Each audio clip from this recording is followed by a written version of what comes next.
Officer Martinez slams his palm against the glass storefront as 17-year-old Zara Washington stands frozen, her shopping bags scattered across the sidewalk like fallen leaves.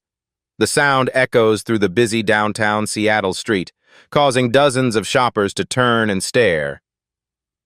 "Maybe if your people learned to shop where they belong, we wouldn't have these problems," he sneers, his voice carrying loud enough for everyone within 30 feet to hear every calculated word. Zara's hands tremble slightly as she stares at the receipts now fluttering in the afternoon breeze.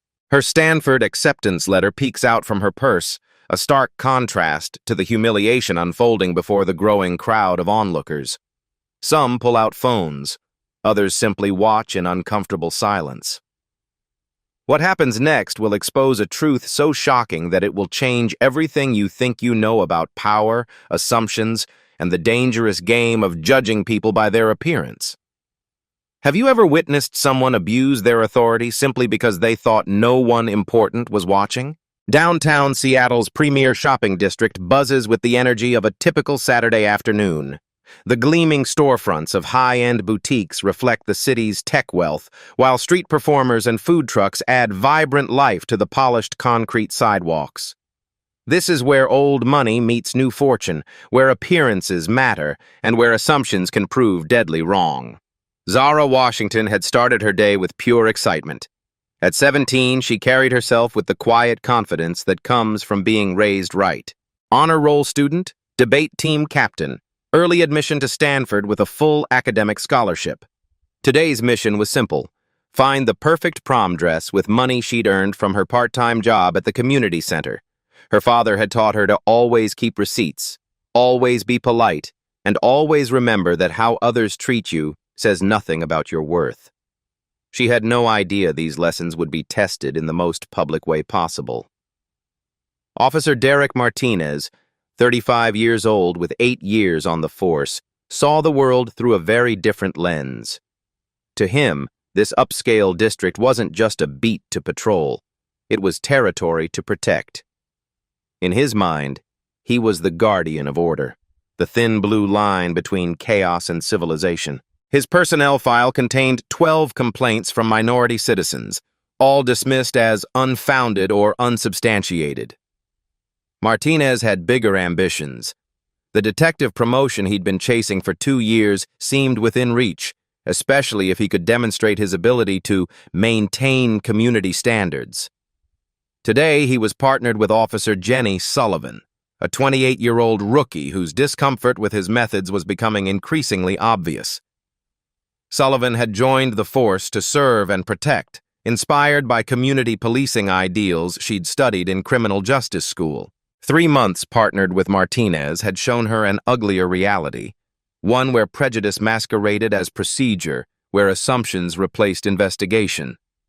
She'd started documenting incidents in her personal journal, unsure what to do with her growing concerns. The call came in at 2:47 p.m. Suspicious activity reported at Bella's Boutique, 1247 Pine Street. Caller reports possible shoplifting in progress. Anonymous tip, as usual. Martinez had learned to pay attention to these calls. They usually came from concerned citizens who knew what belonged in their neighborhood and what didn't. At the state capitol, 12 miles away, Governor Marcus Washington was deep in an emergency budget session. As the state's first black governor, every decision carried extra weight. Every policy faced additional scrutiny. He'd built his political career on criminal justice reform and civil rights, rising from a community organizer to the state's highest office through decades of fighting systemic inequality. His phone sat silently on the conference table, switched to silent mode for the crucial negotiations. He had no idea that his daughter, whose identity he'd carefully protected from public attention for security reasons, was about to need him more than any constituent ever had. The governor's relationship with his daughter was his most treasured secret.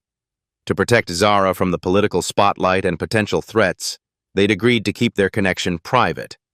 She attended school under heightened but discreet security, lived a relatively normal teenage life, and called him Dad only in private. The media knew he had a daughter but respected the family's privacy boundaries. Zara's phone contact list showed Dad connected to a number registered to the governor's office, but she'd never had reason to explain this to anyone. Why would she? Her father was just her father, the man who helped with homework, attended parent-teacher conferences, and taught her to stand tall no matter what the world threw at her. At Bella's boutique, store manager Rebecca Brooke was having a frustrating afternoon.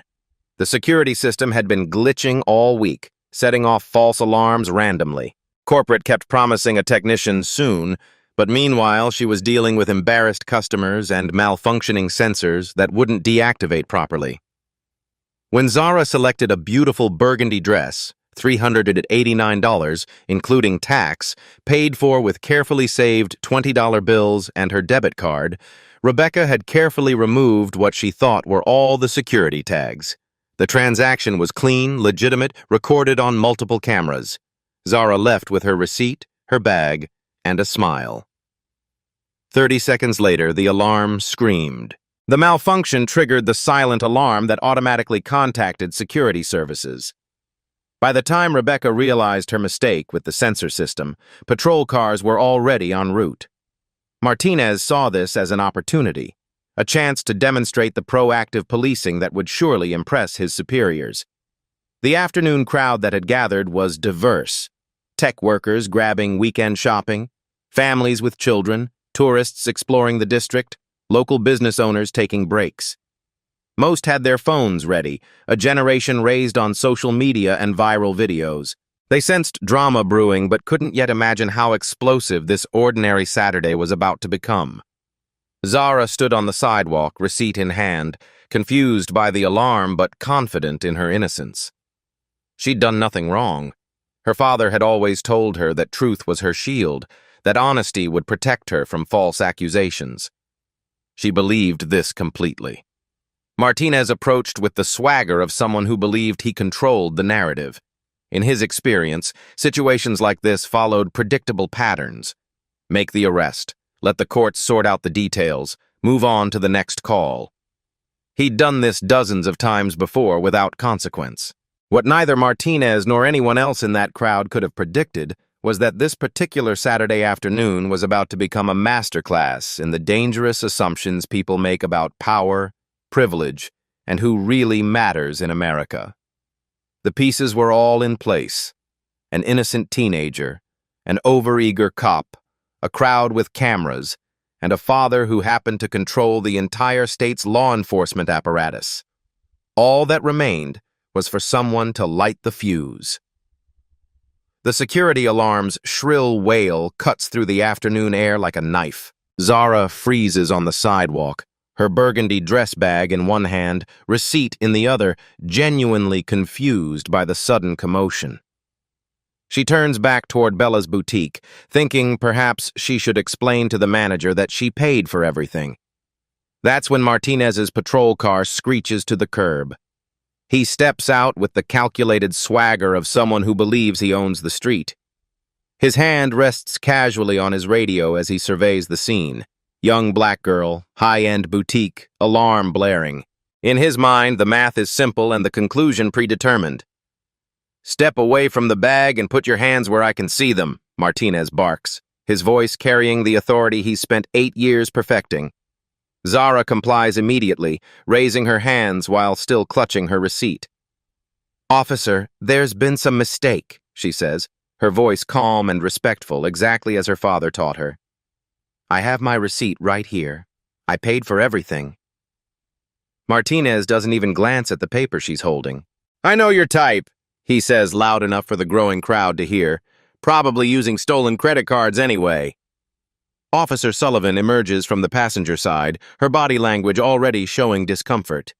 She'd seen this pattern before, Martinez making assumptions, jumping to conclusions, escalating situations that could be resolved with simple conversation.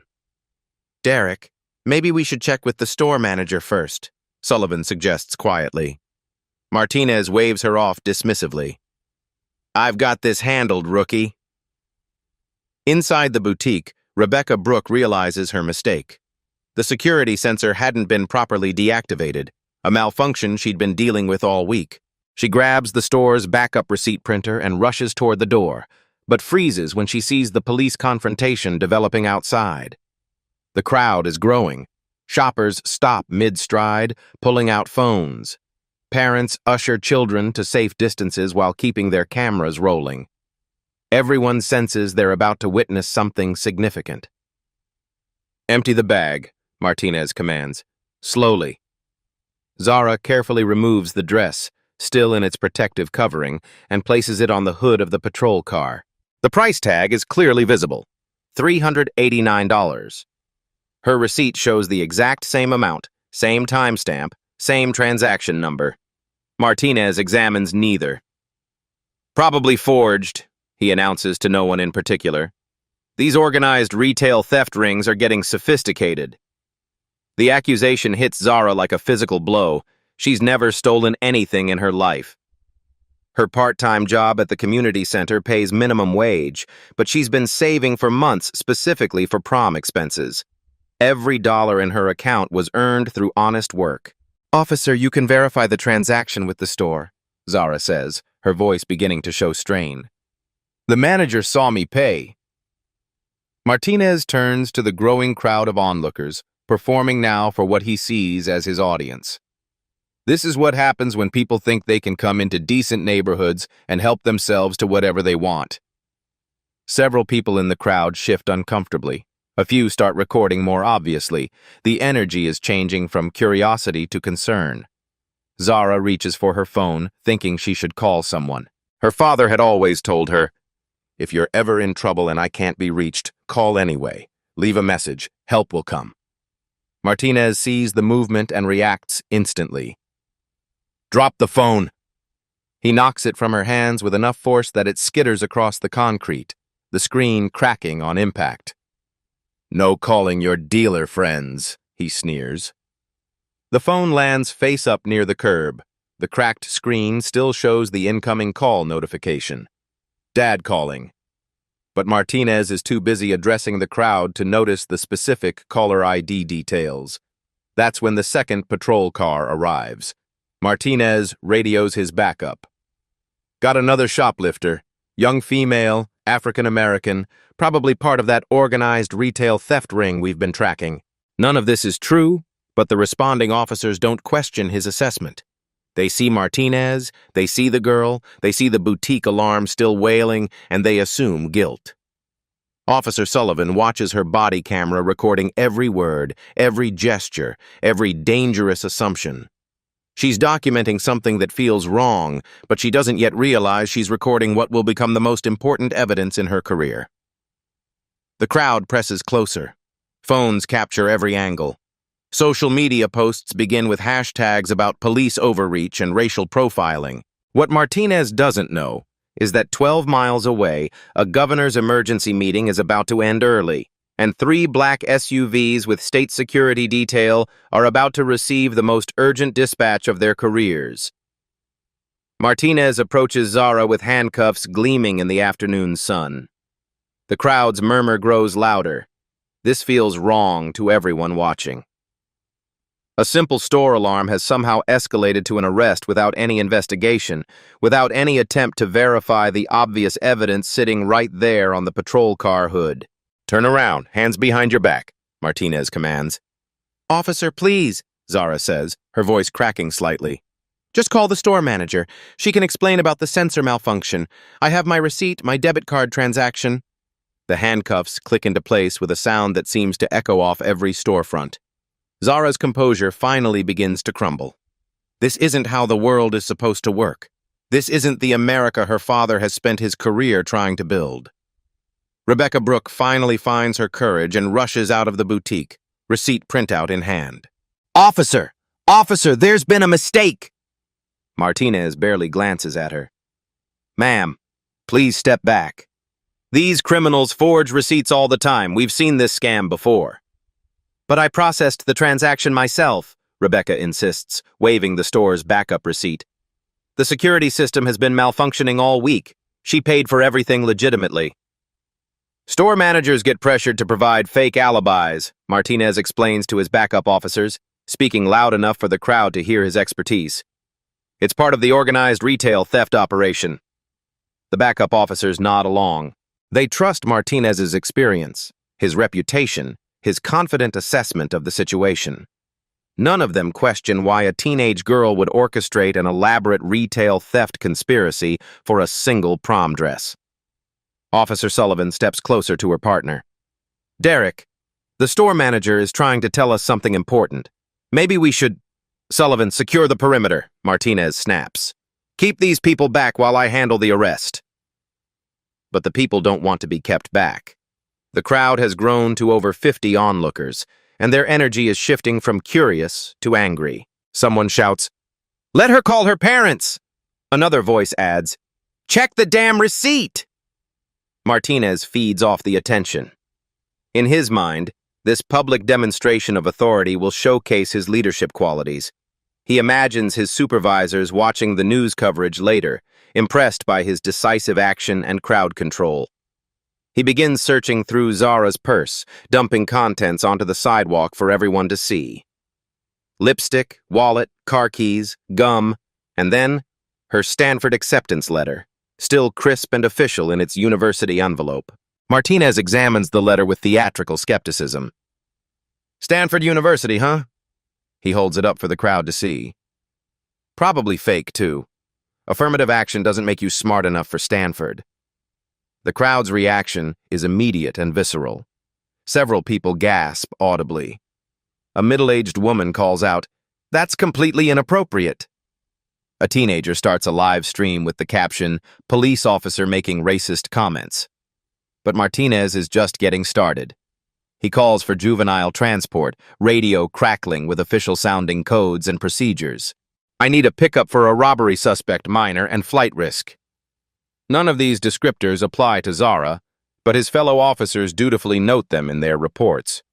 Martinez is building a case file in real time, crafting a narrative that will justify his actions regardless of the evidence. A local news van pulls up to the curb. Reporter Sarah Kim emerges with her cameraman, drawn by social media posts about a police confrontation in the shopping district. She immediately recognizes the charged atmosphere. This isn't routine police work. Martinez sees the news camera and his performance intensifies. This is his moment to shine, to demonstrate the kind of proactive policing that earns promotions and commendations. "We've been tracking this organized retail theft ring for months," he announces to Sarah Kim's camera. "Today, we caught one of their operatives in the act." Sarah Kim is a veteran reporter who's covered enough police stories to recognize when something doesn't add up. She glances at the evidence spread across the patrol car hood. Receipts, transaction records, a Stanford acceptance letter, and none of it supports the officer's narrative. Meanwhile, Zara's cracked phone continues buzzing on the ground near the curb. The screen lights up repeatedly with incoming calls, but the damage from Martinez's knock has made it difficult to see the caller ID clearly. An elderly gentleman in the crowd notices the phone and picks it up, thinking to help. The screen is badly cracked, but he can make out enough to see "Dad" calling, and a number with an area code he recognizes as government offices. "Miss, your father is trying to reach you," he says, approaching the patrol car. Martinez snatches the phone away before Zara can respond. "No contact with accomplices during arrest," he declares. Then he looks at the cracked screen and laughs. "Dad calling from the governor's office? These kids think they're so clever with their fake contact names." He shows the phone to his backup officers, who chuckle along. "Look at this. She's got the governor programmed as Dad. Real original." But Sarah Kim freezes. She's covered state politics for 8 years. She's interviewed Governor Marcus Washington dozens of times. That phone number showing on the cracked screen, she recognizes it as the governor's direct emergency line. Martinez, still playing to his audience, decides to answer the phone himself. "Washington residents, criminal speaking," he says in a mocking tone that carries across the entire crowd. The voice that responds is calm, professional, and immediately recognizable to several people in the gathering crowd. "This is Governor Marcus Washington. I've been trying to reach my daughter Zara for the past hour. She was supposed to check in after shopping. Is this her phone?" The crowd goes dead silent. Sarah Kim turns pale. Rebecca Brooke covers her mouth in shock. Officer Sullivan's eyes widen as she realizes what's happening. But Martinez, drunk on his own authority and convinced this is an elaborate prank, doubles down. Yeah, right. And I'm the president. Tell your governor daddy that his little princess is going to county lockup for retail theft. He hangs up. The silence that follows is deafening. Sarah Kim immediately starts making calls to verify what she just heard. Several people in the crowd recognize the governor's voice from radio interviews and television appearances. At the state capitol, Governor Marcus Washington stares at his phone in disbelief. The emergency budget meeting has just concluded, but this is now his only priority. He speed dials his security detail. Code Red Family Emergency. Downtown Seattle, Bella's Boutique, Pine Street. Move now. 3 black SUVs with state security details screech out of the Capitol parking garage. Emergency lights flash. Radio chatter fills multiple frequencies. ETA. 8 minutes. Back at the scene, Martinez loads Zara into the patrol car as the crowd's protests grow louder. Officer Sullivan quietly documents everything on her body cam, a growing sense of dread settling in her stomach. Sarah Kim approaches Martinez one more time. Officer, I think you need to know that the voice on that phone... No media statements until booking is complete, Martinez cuts her off. This is an ongoing investigation. He slams the patrol car door and prepares to drive away, completely unaware that he has just made the most catastrophic mistake of his career. The crowd watches in stunned silence as the patrol car pulls away from the curb. But 3 blocks away, emergency sirens begin wailing, growing louder by the second. In exactly 8 minutes, Martinez would learn the most expensive lesson of his career, and Zara Washington would discover that sometimes the cavalry really does arrive just in time. The first black SUV appears at the end of Pine Street like something out of a movie. Tinted windows, government plates, the kind of vehicle that makes traffic part automatically. Behind it, 2 more identical SUVs form a convoy that brings the busy shopping district to a complete standstill. Martinez has driven exactly 3 blocks when the radio crackles with an emergency override that freezes his blood. All units, code red priority. State security detail requesting immediate location of Patrol Unit 447. Governor's family emergency in progress. He glances at his radio display. Unit 447. That's him. The patrol car is surrounded before he can process what's happening. State security personnel emerge from the SUVs with the kind of professional precision that makes local police look like mall security guards. These aren't ordinary bodyguards. They're trained protection specialists who treat threats to the governor's family as matters of national security. Through his rearview mirror, Martinez watches a man step out of the middle SUV. Tall, commanding presence, wearing casual clothes but carrying unmistakable authority. The kind of person who doesn't need a uniform to make everyone around him stand straighter. Governor Marcus Washington. The color drains from Martinez's face as recognition hits him like a physical blow. The campaign posters, the news interviews, the state police briefings. This is actually the governor of Washington State, and he's walking directly toward Martinez's patrol car with barely controlled fury. Officer Sullivan, who had been following in the second patrol car, whispers into her radio, "Oh my God." "Derek, that's actually Governor Washington. That's actually him." The crowd that had been dispersing after the arrest now swarms back, phones raised, sensing that they're about to witness something extraordinary.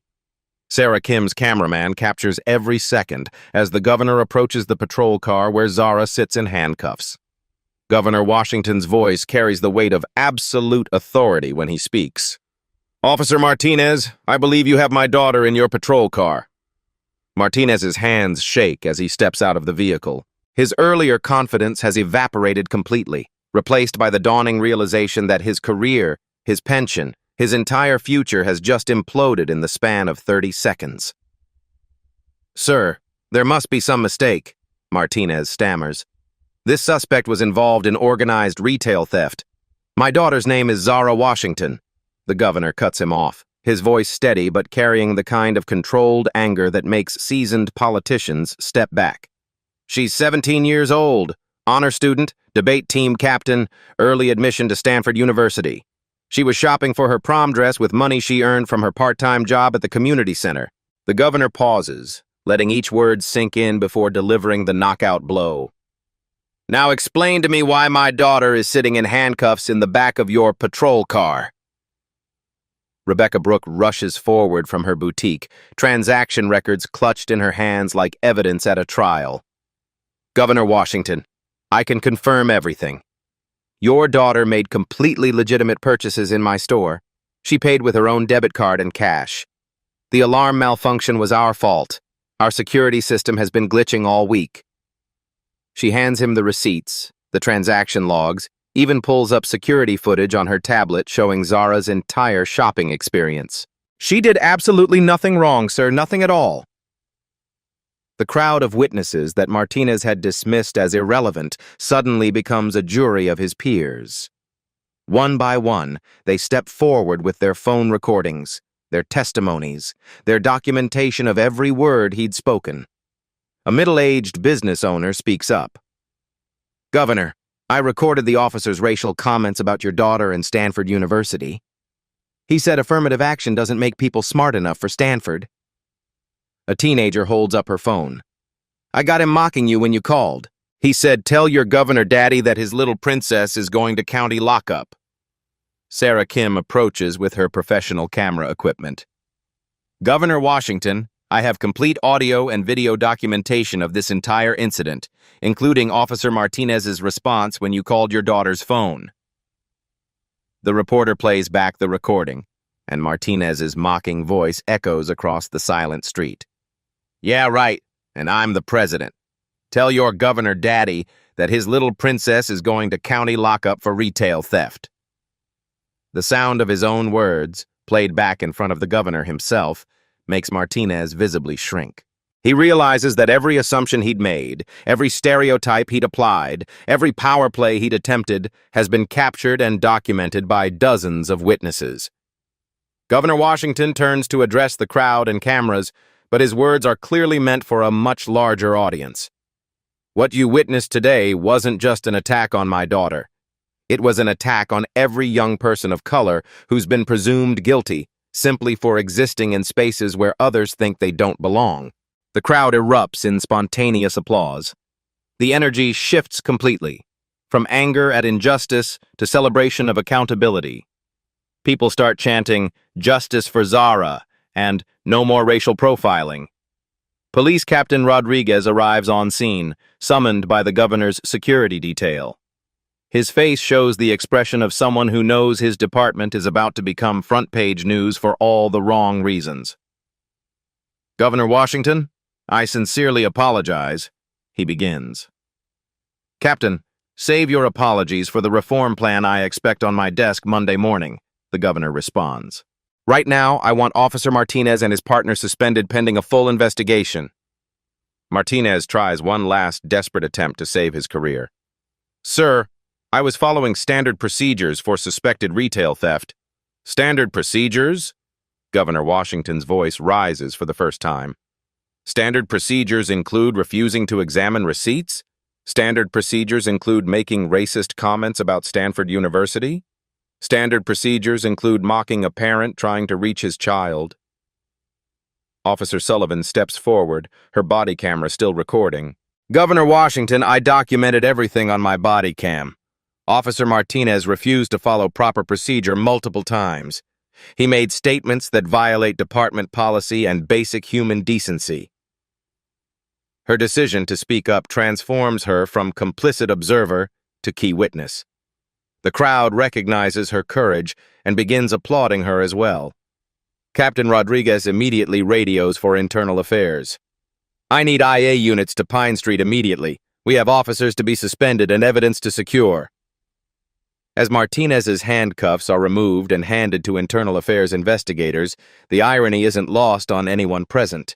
The same handcuffs that had wrongly restrained an innocent teenager now properly restrain an officer who abused his authority. Zara finally emerges from the patrol car, her dignity intact despite the trauma.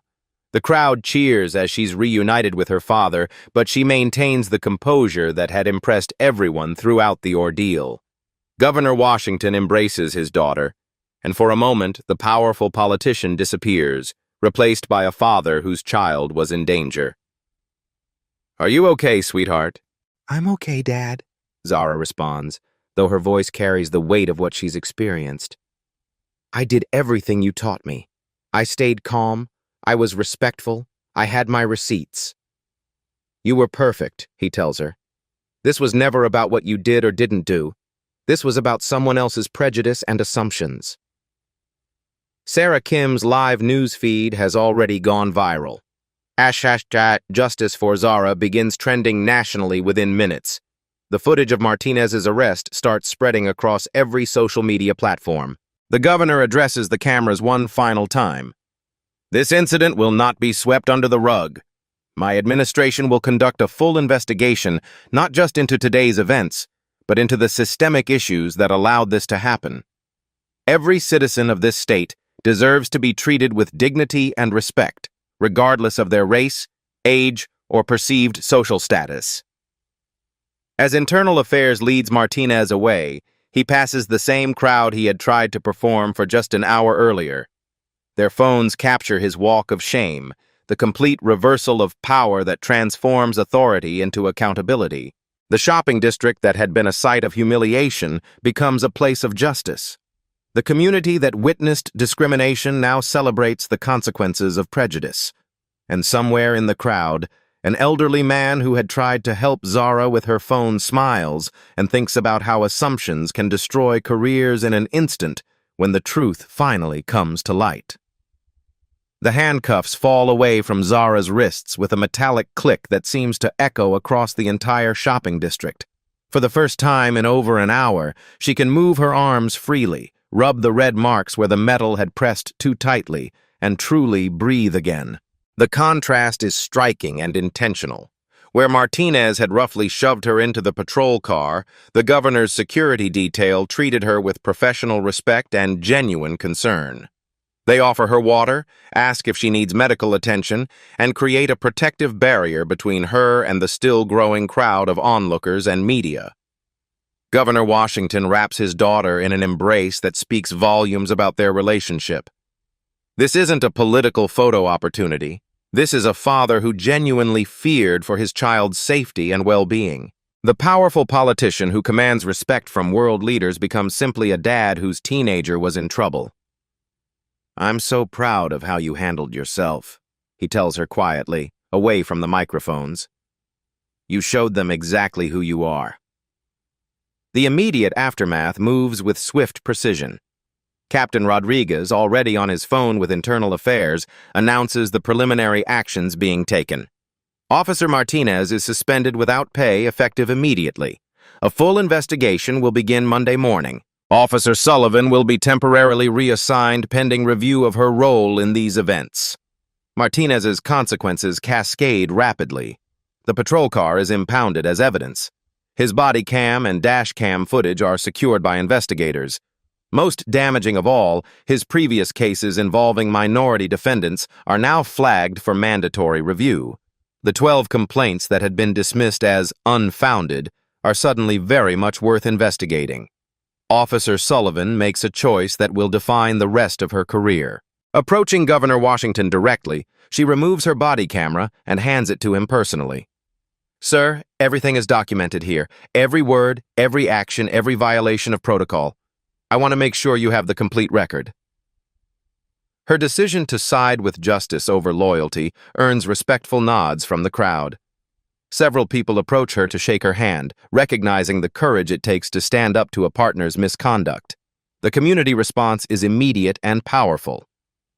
Rebecca Brooke emerges from her boutique with a formal statement. Bella's boutique apologizes unreservedly to Zara Washington and her family. "We're implementing new staff training on security systems and customer relations. More importantly, we're committing to speak up in future situations rather than remaining silent when we witness injustice." Local business owners who had watched the incident unfold from their storefronts now step forward with offers of support. The owner of the bookstore next door presents Zara with a gift card and a handwritten note. The coffee shop manager offers free drinks for her and her friends whenever they visit the district. These gestures matter because they transform the site of humiliation into a place of community support. The shopping district that had felt hostile an hour ago now feels welcoming, protective, determined to ensure this never happens again. Sarah Kim's professional journalism turns the incident into a teaching moment for the entire state. Her interviews with witnesses, her careful documentation of the timeline, and her analysis of the systemic issues involved help frame this as more than just one bad officer making poor choices. This incident highlights the importance of accountability at every level, Sarah reports to her live television audience. When citizens have the courage to record injustice, when fellow officers have the integrity to report misconduct, and when leaders respond swiftly to violations of civil rights, the system can work as intended. The national response builds throughout the afternoon. Civil rights organizations point to the incident as an example of both the problem and the solution. The NAACP issues a statement praising Zara's composure and the governor's swift action, while calling for similar accountability measures in other jurisdictions. Social media transforms the story into a movement. Justice. For Zara becomes a rallying cry for young people who've experienced similar treatment. #accountability. Matters trends alongside it, focusing on the systemic changes needed to prevent future incidents. But perhaps most importantly, the story sparks conversations in families across the country. Parents discuss with their children what to do when confronted by police. They talk about the importance of staying calm, knowing your rights, and remembering that how others treat you says nothing about your worth. Governor Washington announces concrete policy changes that will emerge from this incident. We're establishing a scholarship fund for students affected by police misconduct. We're proposing new legislation requiring body cameras for all interactions with minors. And we're creating a civilian oversight board with real authority to investigate and discipline officers who violate citizens' rights. The ripple effects extend beyond policy. Police departments across the state begin reviewing their training protocols. The incident becomes a case study in what not to do, used in police academies to teach proper procedure and the consequences of assumption-based policing. For Zara personally, the experience becomes a catalyst for advocacy. Despite the trauma, she chooses to speak publicly about what happened, becoming a voice for other young people who face discrimination without powerful family connections to protect them. "I was lucky," she tells reporters. "I had my father's protection and resources that most people don't have access to. But every teenager deserves to be treated with dignity and respect, regardless of who their parents are or aren't."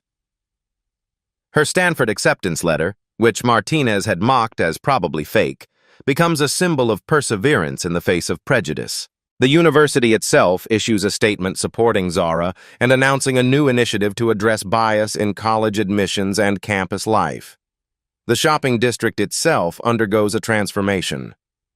What could have become a site associated with injustice instead becomes a symbol of community strength and accountability. Local artists create a small memorial to civil rights that turns the exact spot where Zara was handcuffed into a place of reflection and commitment to justice. The healing isn't immediate, but it's real. Governor Washington returns to the district with Zara a month later, not for political purposes, but simply to shop together as father and daughter. The warm reception they receive from business owners and customers alike demonstrates how a community can choose to learn and grow from trauma rather than simply try to forget it. Officer Sullivan, after her temporary assignment ends, requests permanent transfer to the Community Relations Division. Her experience documenting the incident inspires her to become an advocate for police reform from within the department. She starts teaching courses on bias recognition and proper procedure that become mandatory for all officers. The final piece of healing comes when Zara attends her prom 6 weeks later, wearing the burgundy dress that started everything. Her father accompanies her to the pre-prom photos, and this time, their relationship is public knowledge, and a source of pride rather than something to be hidden for security reasons. The dress that had been treated as evidence of a crime becomes evidence of something far more powerful: a young woman's refusal to let others' prejudice diminish her dreams or her dignity. This story isn't really about one police officer's spectacular fall from grace, though Martinez's career destruction serves as a satisfying example of instant justice. It's about something far more fundamental, the dangerous assumptions we make about people based on their appearance, and the catastrophic consequences when those assumptions meet unchecked authority. Martinez believed he could judge Zara's worth by her race and age. He assumed no one important was watching. He thought his badge granted him the right to humiliate and criminalize an innocent teenager without consequence. In our interconnected world, he was wrong on every count. But here's the deeper truth. This happens every day across America to young people who don't have governors for fathers. They face the same prejudice, the same assumptions, the same abuse of power, but without the protection of wealth, political connections, or social media virality to save them. The real heroes of this story aren't the powerful figures who arrived to rescue Zara. They're the ordinary citizens who chose to record injustice, the store manager who found her courage to speak the truth, and the rookie officer who prioritized conscience over career loyalty. They represent the everyday actions that can transform isolated incidents into movements for change. Officer Sullivan's decision to document everything and testify against her partner demonstrates that systems change when individuals inside them choose integrity over convenience. Her body camera footage became the evidence that ensured accountability, proof that technology only serves justice when people have the courage to use it properly. The community's response reveals another crucial lesson. Bystanders have power. Every person who pulled out their phone, every witness who stayed to testify, every business owner who offered support afterward contributed to the ultimate outcome. Injustice thrives in silence and darkness. It withers under documentation and collective action. For young people watching this story, Zara's composure under pressure offers a masterclass in maintaining dignity while protecting yourself. She knew her rights, kept her receipts, stayed respectful despite provocation, and trusted that truth would eventually prevail. These aren't just survival tactics. They're life skills that serve anyone navigating a world where assumptions and prejudice still shape daily interactions. Governor Washington's response illustrates leadership that transforms crisis into opportunity for systematic change. Rather than simply rescuing his daughter and walking away, he used his position to address the broader issues that made her experience possible. Real change requires leaders who see individual incidents as symptoms of larger problems requiring comprehensive solutions. The ripple effects continue expanding months later. Police departments nationwide now study this incident in training programs. The #Justice for Zara movement inspired similar accountability efforts in dozens of cities. Most importantly, families across America had difficult but necessary conversations about race, power, and justice that might never have happened otherwise. But perhaps the most powerful lesson emerges from a simple question. What if Zara hadn't been the governor's daughter? What if she'd been any other 17-year-old facing the same prejudice and abuse of power? Would the crowd have recorded with equal intensity? Would the media have responded as quickly? Would justice have been served swiftly? These questions challenge every viewer to consider their own role in creating a society where justice depends on merit rather than connections, where dignity is universal rather than privileged, where accountability applies equally regardless of who's watching. The rewatch trigger in this story isn't just Martinez's face when he realizes his mistake. It's the moment each viewer asks themselves what they would have done in that crowd. Would you have recorded? Would you have spoken up? Would you have stepped forward as a witness when justice needed your voice? Your answer to those questions matters more than any hashtag or social media post, because real change happens when ordinary people make extraordinary choices in everyday moments. The next time you witness someone being treated unfairly because of assumptions about their race, age, or background, remember Zara's story. Remember that your phone can be a tool of justice. Remember that your voice can make the difference between injustice ignored and accountability achieved. Share this story if you believe that authority must come with accountability, that dignity belongs to everyone regardless of their background, and that each of us has the power to stand up for what's right when it matters most.